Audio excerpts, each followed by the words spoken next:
All right, hi everybody. Welcome into the Off-Air Show. Felger here. Big Jim Murray will be alongside in just a minute. He's finishing up the update right inside. You can join us here on the chat. The Off-Air Show, as usual, is presented by the original Light Beer, Miller Lite. Legendary stories in the Off-Air Show start with a light. Here's to 50 years of Miller time. Eric asks me, Felga, we need more stories about Bill being a pea hound. No, I'm not going to give them to you, but well, some of them are public. I mean, you can just Google him with the Giants. There was a thing with him and a gal with the Giants that went public. Like, you can find, just Google it. You should be able to see it. I don't have the details in front of me. I forget most of them, but he had a thing there. And when he was here, he was married to his wife, Debbie, and how long did that last? And I mean, you can put two and two together just publicly without me telling you, but just take my word for it. The Jordan Hudson thing it's very public. And the age gap is egregious, but no, this is not like out of character for Bill. Like, oh my God, I put it to you like this. A lot of people are not shocked about Bill. Maybe they're shocked about shocked by the actual age gap, shocked by how public it's gotten, shocked by how bad it looks. But Bill running around with a young girl, like, is not all that surprising to people who know him. I'm going to put it to you like that. How's that? Especially in the Giants organization, right? I was just saying, like, a lot of that stuff's public. Yeah. Like, there was a scandal there and went public. So, like, that's what that is. Am I not in frame, Kelly? What's going on? Can they hear me? Can you hear me? Okay. How about you, just the caller we got? I can't believe I'm hitting this. Like, I give Bill credit. Where are you on that? If you were a 73-year-old guy and you were tagging a 24-year-old cheerleader, was that something that yeah? I said when that story first broke that he was with her, like, I get that especially if you're like a dad with a daughter, you're like, well, that's kind of gross. But me, if, like, I don't know, at the time I was like, you know what, good. But I assumed it's a fling. I thought this was going to maybe last a month, if that. Older guy, whatever. Like, if it was my dad and I saw that, I'd be like, okay, like a one-off, a couple of times, like, good for you, Dad. Like, before you're in the grave, get that. I can't believe I'm hitting that. That it's gone this far, that she's ingratiated herself this deeply and burrowed her way into his life like this. It's crazy. His kids have to be out of their minds. Correct. The one I don't get, or I do get it, but I push back, which is the people say, well, she's not hot. She's not even that hot. She's not even cute. John writes here, Jordan has a knife-like face, reminds me of a jigsaw puzzle from the Saw movies. No, she's attractive, but I'm sure, John, but you, I'm sure, are on the cover of Vogue. Fuck off with that. She's pretty. She's beautiful, and she's got a great figure, and, like, her attitude though just drops. Oh, I'm sure. But listen, she's not even that hot. Oh, okay, Rob Selleck there. Selleck.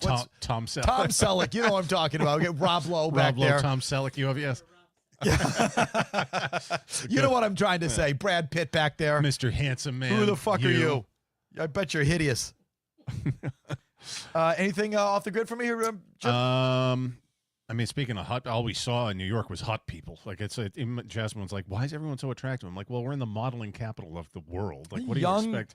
Everyone's just so people. fit and just so fine looking. It's jarring sometimes. You're like, you don't even look like the same species as me. You enjoy New York? It was awesome. It was great. Oh, but a PSA to you and anyone else thinking of going there, if you're going to fly, do not go to JFK, because apparently they are doing construction on it from now till forever. Yeah. And the only down point of the whole weekend. Everything else was amazing, but it took us nearly 2 hours. I shit you not, in the middle of the afternoon, to go from JFK to Tribeca, where we stayed. Well, no. Getting into the city from JFK is a fucking nightmare. But it's never been that bad. But what does that have to do with the construction at JFK? Because getting out of the airport itself. It's now down to like a sliver of a lane, and it's just trucks and guys standing on shovels, and get that money. I don't blame you, but when you're trying to get to the city from there, and there's dudes just standing around, like, looking at the cement mixer truck, laughing it up. You're like, please get to work or do this in the middle of the night, because I'm never going to get there. It's just go to LaGuardia. Oh, yeah, and people say the upgraded LaGuardia. It's stunning. It's stunning. That airport now is like, chef's kiss, but over 90 minutes to get from JFK to New York. The big main terminal at JFK is pretty good, too. That giant food court, you ever... Yes. Like, Yeah. Oh, it's not bad, but it's yeah. Oh boy. And it was the most expensive Uber ride ever that I've ever taken. And when I looked at the number, I'm like, this can't be real, and it was $180. Holy shit. How was the city? Awesome. Her and I hadn't been there in a few years. I had never really stayed in Tribeca, the place we stayed at. It was like a Murray 10 of 10 because the hotel was awesome, massages, chill, not doing much. It's what we love at vacation now: massages, fancy hotel, and nonstop eating. It was great. Some shopping, traipsing around. I loved it. She had a great time too. What's the straight facts, homie? Asks us, what's the biggest age gap you ever dated? I took some shit at the time. I was 24. She was 19. And, yeah, I took some shit from like some friends and coworkers about So that. you were out of college and she was like a freshman. Yeah. And I'm like, I don't know, like 19 to 24. I don't think that's weird at all. I still don't. And then at one point, I only went on like 2 dates with that. I was 30. No, I was 29, and I dated someone who was 48 for like a couple of dates. That's cool. Yeah. I never had one. When I was a freshman in high school, a senior girl asked me out for Sadie Hawkins, which is like the girl asked the guy to the prom. And we dated for a little bit. She was a senior, I was a freshman. I was the shit. Yeah. What do you want me to tell you? Yeah. That was pretty hot stuff. But I feel strongly about this, actually. The senior guy, the upperclassman guy who dates the underclassmen girls, something's off there. Something's off. And I might be talking about you, sir. Yeah. I just might be. But that guy that couldn't fight in his own weight class, couldn't get girls in his own grade, or didn't want, just went for like the easy pickings of the underclassmen girl. Like, we all know this, right? Yeah, yeah. I never trusted that guy. Yeah, it does. I could see how that could be a little predatory. Something's off. Like, you're that big of a fucking loser that you can't get someone your own age. You got to go down and, get the freshman girl drunk, the fall of her freshman year and take advantage. Oh, okay. And you did, always dating the younger girls. I never trusted that guy. Now, out of school, like you're 24, where was she a freshman or was she even in college? She had actually, I think, no, she was out of school at that point. She was she was a hairdresser, and she became my long-term girlfriend for a time, for a while there. Yeah. So it's just a little different, but that school dynamic of the upperclassmen. the school dynamic is a little weird. Do you know what I'm talking Yeah. about, though? Like that guy. Telling you, most of those guys, I bet you didn't turn out. I bet you something just wasn't quite right with them, and Yeah. it's just, I think there's a little bit of a. I don't want to go too strong The with freshmen this. don't know my demons yet. Yeah, no, like it's like, the but other some, the classmates girls do. have just gotten there. They're young, Yeah. they're impressionable. Maybe they, girls certainly mature older than boys. So a freshman girl in high school is usually ahead of the freshman boy in high school physically. Yeah, right. And so maybe they're looking for a little someone more compatible with them, which tends to be upperclassmen. But the upperclassmen that took advantage of it, I never trusted you. Yeah. What else do the people have? What's bubbling on there? Is it all Belichick, Jordan stuff? There's a lot of that. And I can't. That's pronunciation. It's Jordan. I don't care if you even want to pronounce Jordan. Oh, I hate that. You mentioned this on the air. Craig just says this. The Post just dropped an article titled "How Jordan Hudson, 24, amassed an $8 million real estate portfolio within months of meeting Bill Belichick." So what does it list her holdings? Like, what does she own? No, and so I got it through. I read excerpts from an aggregator. I couldn't get past the Daily Mail paywall because they have it. Like even the Daily Mail, as much as I like their website now, there was one the other day.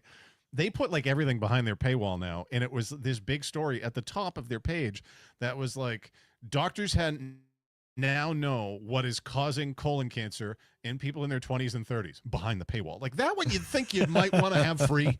But yeah, so but to my understanding, at least from reading from the aggregator that had a few paragraphs from the story, they don't have the actual, they don't have links or actual pictures of the properties that she owns, but they have figured out that she has like $9 million worth. What was that? Something's going off. Jim, you've also said she has a history of dating older men. What's that history, and how do we know about it? Yeah, so the Post definitely had that story. Let me find it. She Okay. was with some other. She's been with older guys, and it's like known. And friends have been off the record saying like, or like, not using their name, saying like, yeah, this is what she does. And on that article, it does talk about some of her real estate. One of them is a 3-family home with 15 bedrooms, 8.5 bathrooms. A 3-family home 15 bedrooms, 8. So it's like a triplex. It's like maybe a triple decker. Yeah. And then a 2-bedroom cottage in Harwich. A 2-bedroom Oh, so it cottage in wasn't, Harwich. okay. Interesting. Well, hey, listen. Like I'm saying, if she owns it, If she owns it, I got no problem with it. she's like, if it's like, I date older guys. If yeah. they want to give me money, and this is how these are more transactional, relationships than anything else, then I have an $8 million real estate portfolio. I did it because men want to be with me physically. And so we have an arrangement, and that's how I'm getting ahead. Fuck you. yeah, Like, what if that's her? no problem with that. Just own Yeah. it. Like, I mean, you can have a problem with it or not, but, she could just say all the shit that men have done over the years, the lying, the cheating, the, breaking the law or cheating on their wives, or all the amoral, criminal behavior that goes on in this world for people to amass their fortune. And I'm the bad guy because I'm giving this old man physical intimacy in exchange for financial considerations. Like, fuck you. Yeah, that's what I'm doing. So what? No, I have no problem with that. I But mean- it just feels like there's this duplicitous nature behind it all, that she is trying to carry herself as some sort of PR maven, and she's above all that, which I think is a crock. If that's what you're doing, like, own it. It's like someone that wants, if you make your living as a dominatrix and you're proud to say you're a dominatrix, go nuts, honey. Like, I don't give a shit. Good for you. It's that you're trying to pretend you're something else, which I think that's what she's doing. I find it so detestable. I mean, she can be. That CBS thing, that clip, I can't believe she handled that like that. They both handled it like that. You idiots. That thing is a softball's softball. Just even if you're uncomfortable with what you have to say there, like, look, I said it, we talked about it, we met on a plane, and, she's my creative muse, and we have a relationship, both loving and in business. That's it. That's all you're going to say. Instead, this defiance that they handled it with. If you want to do that, then fine. It's now open to interpretation, and I'm going to interpret, and I'm going to interpret the worst things. So Brian says, Felger, as a father of 2 daughters like yourself, I would lose my mind if either of my girls went the Jordan route that you just described. Yeah, I don't want that for my. Yeah. Of course not. You want them to have a age-appropriate husband that makes sense in terms of growing old together, growing up and growing old together, and raising a family together, and being in roughly the same places in their lives, and like that's the ideal. So I'm not saying I would encourage that for my daughter. I'm just saying, I just think there's a case to be made for Jordan, as well. I mean, just a case to be made of what she's doing. What if she doesn't deny it? And she's not, if Bill's getting bamboozled, that's on him. She's not hurting anyone else. Yeah, right. She's just giving him some nookie, and in exchange, she's getting set up. Like, is that the worst thing anyone's ever done? She's not cheating people out of money. She's not lying. Transactional She's not relationships hurting happen. people physically. She's just doing that thing. I mean, is it really the worst thing ever? There's far worse things that have been. I'm just saying we go overboard with such, I can't believe she's doing that. Really? But you're okay with, whatever. People that lie and cheat and steal? I mean, come on. Oh, no. Again, if she owns it, I got no problem with it. I really don't. It's the other things, too, that, like, now we're just talking about, older guys with younger women. Like, the one that always blows my mind when you see guys, especially the Rolling Stones have all done it, that you're in your, like, 60s or 70s and they decide to have a kid. Like, I think that's so unfair to that kid. Like, okay, yeah, you're setting them up financially, but you're going to ultimately fuck them up in the long run because you'll be dead in 10 years. Like this, I mean, so all the, Elon Musk has like. Yeah, I'm like, right. Like, stop making kids. What are you doing? He have like 14 kids something or something? ridiculous, yeah. And so, but it's like totally transactional. The woman, Yeah. it must be at this point. He's got all those kids with all those mothers. So the mom says, yeah, I'll give you sex. You give me a baby and you set us up for life. Okay. I mean, like, it happens. I mean, Yeah. isn't that what's going on? Yeah, yeah. There's so many kids. And how can you, like, you're just going to fuck those kids up. It's not like you're going to be spending all that time with them. It's just a few that get that love, not the rest. And look, buddy, I get it. No one likes using a rubber. They're not fun. But, Jesus, at some point. No, the kid thing is, the kid thing. Mike, how come prostitution's illegal, but it's legal as long as a chick like her is swindling an old rich guy? Is it swindling? Is he getting swindled? No, he knows what he's doing. Or he should. I think. If he doesn't, shame on him. Yeah, right. Like, you Yeah. actually think she's with you because you're handsome? Or, like, for those things? Yeah. Like, No, that's just delusional if he thinks Like, that. come on. You know that. What a story, though. I hope it continues. I want someone from CBS to drop that 30, 40-minute real interview that we got rather than just the excerpts. Mark says, prop bet out there. What lasts longer, Bill at UNC or the relationship? Geez. They can't be. I could see this ending mid-season if it gets worse or even before. Ted's calling for him to be fired, I guess. Teddy J. Oh, Ted yeah? Johnson? Yeah. That a boy. Good for Ted. Yeah. It's a good chance for Ted to Yeah. settle some Real- scores. Yeah, right. What was I going to say here? Again, she's not even that hot. Take a good look at her. She's probably gross under all that makeup, says Mike. No, Mike, I'm sure you with your shirt off on the beach are what we're all looking to see. You, though, sir, are on the cover of Health and Fitness with your six-pack abs and your handsome jawline. I bet you're fucking hideous. I hate that. She's not that hot. She's plenty hot. I saw her. Oh, you weren't with us that night in New Orleans, were you? No, walked because I'm right by me. at Pat O'Brien's. I missed it. Yeah, I showed up late. Went over to Pat O'Brien's, and they're holding my daughter at the door. She's 20 and a half. She turns 21 in June. This is February, so she's, 4 months short of her 21st birthday. She has a good fake ID. We're walking to Patty O'Brien's. They stop her, won't take her fake ID. Me and Zoe are trying to bribe the doorman, talk the manager into letting us in. And the whole thing, it's like taking like 20 minutes. We're going to the manager, going to this guy, trying to get in, trying to get her in. And in the middle of this, walked right past us is Jordan and Bill. And Jordan in that silver outfit she was wearing that night. Oh, from the NFL Honors From thing. the NFL Honors things? Yeah. She's stunning. Trust me. She's stunning. But I'm not going to take it from you, who's probably 280 pounds and hideous. I think she's gross. Who the fuck am I to say that she's not even that hot? Pounding pizza. No, she's not even that hot. Maz commented on the pollen today, which I would agree with. It's not, you don't deal with any of that shit? I am luckily, Wow. not Not good. overtly. I It don't. is these last 2 days. Kelly, do you deal with it? Oh my God! Yesterday, So maybe it's because I live in the city now. Like I don't have these mounds of pollen that are everywhere. might be that because we're around a lot of trees getting their fuck on, and it's just tree jizz everywhere. And Is that what we call it? that's what I do. And yesterday, I thankfully had like a little bit of a more window to come before I came into the building. I'm like, I gotta go to Walgreens and get some shit to spray because I feel like I got maced on the ride in, rubbing my eyes, hacking up a lung. It's been brutal. These horny trees and all these shrubs and everything else. Finally, it's been nice weather here these last few days, and they're just freaking out there, getting it in. Jay says, Jay Felger, what was the scene on the boat? Wasn't much to tell. Grady White, 26-foot center console fishing boat, not even that big. Myself, my wife's late brother, and his wife. Yeah, we were going to go clamming, but it wasn't. The tide was in, or we couldn't clam, or something. I don't remember. So we went tubing, and Bill dragged a couple of the girls on the tube behind the boat, drinking IPAs, listening to Bon Jovi, just like you think. Did he sell Nantucket? The one story. Oh no, he's got a big compound out there. I don't know what how it's divvied up. If Linda's still, Oh yeah. I don't know. Yeah, because you continued to see her right last summer. She's out there definitely. Yeah. Linda's a lovely gal. Nothing but good things to say about Linda Holiday. She's great. Big fan. What was I just gonna say? The story you've told before about Bledsoe. 'Cause Oh, Sarah so my asked highlight about- from the boat Yeah.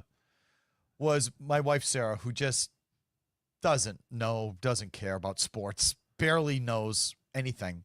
But this was in 2002, I want to say, 2003, 2002, the summer of 2002, June of 2002, if not 03, but one of those two summers. And so they had traded Bledsoe or whatever. Brady had won the Super Bowl, and Sarah knew enough to know Brady Bledsoe. Sure. And so, Bill, that must have been so hard telling Drew that he couldn't have his job. Like, what was that awkward? Like, that must have been so difficult and hard for you to tell Drew that, he couldn't play. That was easy. Yeah. That's it. That's the only thing I remember. And it should have been at that point, too. Yeah, of course it was Nice. easy. Send him packing Yeah. in the division, which was the funniest part of it all. Where and when is the next Nantucket show, Felger? Kelly, you tell us that it's on. And I've recently heard that the fairgrounds is not going to close this spring, so fairgrounds so it will might be make it. available. Oh, good. Yes. Ed says we should put in a media request for the book. I have one if you want to borrow it. Oh. I asked for a box. They sent me one that we can all share. Oh. So Well, I don't know that if I sounds- need the book, Yeah, but right. like an interview for the book. Yeah. just to see what they Yeah. say. I got it. We'd like to talk to Bill about the book, Yeah. Click. and we'll just talk football. Promise. Eh. Start like the JJ Redick interview. What's up? How are you guys? Oh, I'm great, guys. I'm great. How are you? What's the best month of the year, Jim? The best month of the year. I'm gonna go with July. I like July. The weather's usually is perfect around here. Or October, July or October. You can't go wrong with either. So I think I'll go June. Everything's ahead of you. I think summer kind of ends July 4th. It's like all Yeah. downhill from I know there. a lot of people that feel that way. You know, it's Yeah. like, but certainly by the time you get to August, it's a grind. Yeah. For me, I know. I'm super lucky that my biggest problem is that by August I've spent too much time on Nantucket, or I'm drinking too much, or Yeah. I need to get back to work, and so I'm super lucky that that's like a problem. But it is August. By August, it's like, okay, I need to stop drinking. June, everything's in front of you. Everyone's in a good mood. The weather's not quite there, but I Yeah. like June. I'm looking- October too. That October, I love fall. Fall is like the reason to live around here to me. So October, you still occasionally get some 70-degree days. The colors, football's back. You can still golf. It might be October. That's what I'm gonna go with. Fuck July, October. Let's see. It's not your allergies, Jim. It's the dumb marijuana you smoke. No, definitely isn't. I don't imbibe nearly as much as you think. Any new Really Karen Reed takes there, Jim? Nope. Just I try to avoid it like the plague. I see any time I go to the front page of the Boston Globe, there's her like just angry face every time. Like, nope. Just like, let me click on sports quickly so I don't have to look at this. That's all I got on that. Cam in Taunton. When you travel to a city for the first time, do you go to the usual tourist sites or try and find hidden gems? I mean, if there's tourist stuff to see, I want to see the tourist stuff. You know, like if I was like the first time I went to Oklahoma City, you know, we went to where the Murrah building was and that whole incredibly depressing memorial that they have there. You know, you go there. But as far as like dinners and places like that, I don't know. It depends on the city. Like I'll try to probably go for more of the off the beaten path because I know it's not going to be as busy, you know. So I don't want to go to like complete tourist traps. I just don't know how do you find the hidden gems? Search on the internet. The internet. Yeah. Or ask friends that might have lived there. So they're no Word longer of mouth. hidden. Right. But they're not going to be as nuts as the pure tourist trap, you know? What's your favorite city? New England. Dave C. Best city in New England besides Boston. Ooh. Best city. A city in New England outside of Boston or other than Boston. Good question. Does Burlington, Vermont count? Yep. Burlington's good. I'm probably going to go with Portsmouth. Yeah. Yeah. I want to Is go. it kind of bougie now? I like that. You know. Hipster? Yeah, and it's not as overrun with like fentanyl zombies like Portland. I would have said Portland a few years ago, and there's a better restaurant scene in Portland. And I'm gonna hate giving this away, but if you want a real hidden gem, I can give it away because I'm not going there this summer. But if you really want a sweet getaway, like a nice couples thing, Peaks Island. Go to Peaks Island, Is Maine. that a city? No, it's its own little island. It's right off of Portland. You can take the ferry right over. It's like 10, 15 minutes. It's beautiful. If you're a World War II buff, there's like old pillbox installations and all kinds of like cool historical yeah? shit there. Yeah, I love it there. But Portland proper is a little too fucking Night of the Living Dead. Like, Really? come back to a smashed window in your car, needles everywhere. It's clean it up. Portsmouth outside of Boston. Okay. I'm not. None of them. I mean, I don't know. Providence. It's all right. I don't love Providence. Federal Hill. I don't love it there. But, like I like some of the bougie places in Rhode Island. Like Newport's Does awesome. Newport count? Yeah, Newport's awesome. Yeah. Yeah. No, I'll go Burlington, Vermont. I said it first. Burlington, Vermont. Let's see. Got nothing else, Jim? Not really. This empty head of mine is kind of rattling around with just Zyrtec and everything else that I've been taking just so I keep sneezing, itching my eyes. I'm trying to, I don't know, unless people have questions about New York and what I ate. Like, I don't know what the fuck to tell you. What's the best summer cocktail? Best summer cocktail. For me now, like I just,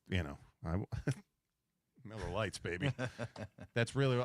But if I've lost my sweet tooth for them, what was I drinking? Painkillers. Painkillers are a good summer drink. I'll still have like one of those maybe if I'm out like at that. At a Give it beach. to me. What's in it? It's like a creamy Mai Tai. Okay, basically. I was gonna say. Yeah. We had them with you a few summers Yes, ago. They're yes, good. yes. But with sweet drinks and like pina coladas and shit like that, if you have two, then you're weighed down. You're There's asking so for much trouble. rum, Yes. headaches. You're asking for it to get a little pukey. One's good. I like the Mount Gay rum with tonic. Oh yeah, Mount Gay tonic and a lime. huh? I could see that. Surprisingly refreshing. Gart asks, a job you see that you would actually do and like. Well, Gart. Let me tell you, Gart, I would, if radio were a growing, well, I mean, no, because it is. We're still fucking big. We, meaning radio. But if being a program director or GM for a station, You want to deal with those headaches? yeah. Oh. Golf course starter somewhere awesome. I know people who like, it's just so boring. You got to deal with people. But people that are in a good mood. Unless they're not getting out or they're fucking waiting for their tea time or they're cranky because they're not. And then what do you tell them? It's the standard answer. It's a beautiful day, boys. You're out on the golf course. You're away from your wives. Stop with the bitching. And then one of the boys in the group will always be like, man's got a good point. Like, fuck yeah. Like, we're going to get out there. Yeah, have yourselves a day. Like, guys, calm down. It's all right. You turn that situation around in 30 seconds. Golf course starter, somewhere awesome. Somewhere in Florida, South Carolina, Mackinac Island in Michigan, something like that. I mean, one of my buddies does this, and he's like happy as a clam. He just got married. He's always tan. He's always smiling. He's always having a good time. He gets to golf whenever the fuck he wants. That's the job that I would. If outside of this is a sweet job too. But that, especially when you're like 65 and you really stop caring, you could just bust balls. Oh, that's the job for me. Because no one's going to be pissed at the starter. You're about to go have yourself a day. The fuck? What these guys are taking forever. Yeah. You get up there, you point at me like, well, look at this fucking guy swing. Guys, you got beers in your bag? Well, the course said, like the sign said no drinking. Like, I ain't going to say nothing. Then they throw you a 10. Your day's made. Their day's made. They get to drink. You're having a time. They're having a time. Golf course starter. Sneaky great job. I know a lot of people want to retire and do that. I like to run a radio station. Tell people what to do. Oh, and then you're dealing with... Pick the on-air guys. You can call me Commander. Yeah.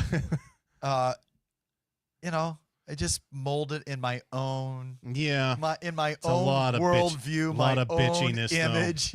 It's a lot of bitchiness. Get to control it. Yeah. How come now I got to work with this one? I need this time off. Like, shut the fuck up. Then you are dealing with people with their bitchy attitudes, and you're not going to be able to turn that around. Golf course, you can steer that ship right around. Any movie news? Felger asks, meaning Sox Pats fan 74. Movie news. I hope you're asking about when my movie's coming out. Oh yeah, what's the deal with that? I don't know. Wasn't that shoot like 2 summers ago? It was a year ago, April. Ah, okay. So, can you remember what it was called? Ellie McRae, I think is the name. You and Sarah play news reporters, right? Or news at a news desk or something Yep. like And I'm that. telling you, they won't. I asked them. You won't get a screener or anything like that. Is it Ellie McRae? What's the name of this fucking movie? See, it's been so long. Now I can't remember. James L. Brooks, legit guy. Yeah. Oh, I have a whole story. I had a day. I got a good story for you, and I asked him if I could talk about it. He said you can't say anything until the movie comes out, Mm. and then you can share your story. So I'm honoring that. First thing that comes up, James L. Brooks's Ella McKay bumped to December release date. Oh, And this is the guy. sounds like your scene might get cut, left on the editing room floor. Disney pushed the opening of Elio, the studio's upcoming Pixar film, by a week while unveiling the release dates of James L. Brooks's Ella McKay. Hmm. Ella McKay, which marks Brooks's return to the director's chair after 2010's How Do You Know, has been bumped to a December 12th release date. It had initially been slated for a September 19th bow. Both dates come on different ends of the fall festival season and could signal an award season push. Oh, that's what it's about. I did a scene with not James L. Brooks, but James Brooks. Albert Brooks. Albert Brooks. Albert oh, he's Brooks. great. I did a scene with Albert Brooks. I was acting with the lead actress. What's her name? Hold on. Is it Emma McKay or Emma Mackey? Emma Mackey, who, like, my daughter's like, oh my God, you did something with Emma Mackey? Emma Mackey was in a show that all these kids watched that I can't remember now. Oh, she looks like someone. She's someone. I did a. Oh, Well, she's, I don't want to give too many details because I've been told not to say anything. she but- was in Barbie. If they, yes, she was in Barbie. So I was, Jamie Lee and Woody were not there the day I was there. But I definitely was in a scene. This I can reveal. I was in a scene with Albert Brooks and what's her name? Emma McKay. Emma Emma Mackey. Mackey. And Emma and I had a moment or two. Really? That's all I'm going to say. She's like, who's this new acting That's stud? all I'm going to say. And I'm not making it up. Interesting. If they edit it properly, maybe you'll see it. I'm not making that shit up. Interesting. So if they're actually if they're pushing this to December, that's when they're going to try to push. I So think- this must be like a real deal. This isn't a throwaway movie. This is like I think they're pushing for a war. Yeah. I think they were saying it then, that we think this could get Academy consideration or something. Whatever the fuck. I don't know. But it's so long to wait. his first directorial effort in 15 years. I mean, the Hollywood Reporter's got a big to-do about this that just came out like a week or so ago. Oh, how about this? So it all depends how they edit it up. So maybe that's the answer, Mike, is what's the job? Is professional actor. Thespian. Yeah, right. Yeah, well, they let us do it. I have an after card, or I did. Didn't we have to do it for this at some point? I had to do it. No, here is the electrical union when it was back with BCN. Oh, right, Yeah. right. I think it was IBEW. When I did part-time at WBZ AM, you had to be SAG-AFTRA. Yeah, I think we got an exemption for just the weekend. I can't remember. Sarah is or was, because she was actually one too. She was in a Tom Cruise movie, Night and Day. Yes. Yeah. If you ever seen it? No, but I remember you telling me about She this. was in Night and Day with Tom Cruise and had a full stand-up as a TV reporter. I got some actual. I'll tell you. When it comes out, I'll tell you. It's there good. were vibes. Yep. Interesting. Okay. You gotta wait 7 months. Hey, listen, my publicist. You know how these movie publicists are. Yeah. You just, they're tough. All right, that's it. Anything else? No, that's it. That's funny. Now you're gonna have like an agent who has like the earpiece thing in. Yeah, Mike Shiloh here. We're just gonna try to get you in a new project. Like you got to leave the radio thing behind and stop with the negativity too. Like we'll get you in another choice project, my man. Well, if Like, they edit this right, I will be in demand. I can tell you this. Kelly, thank you again. Adios. We'll see you next week. Bye. Bye.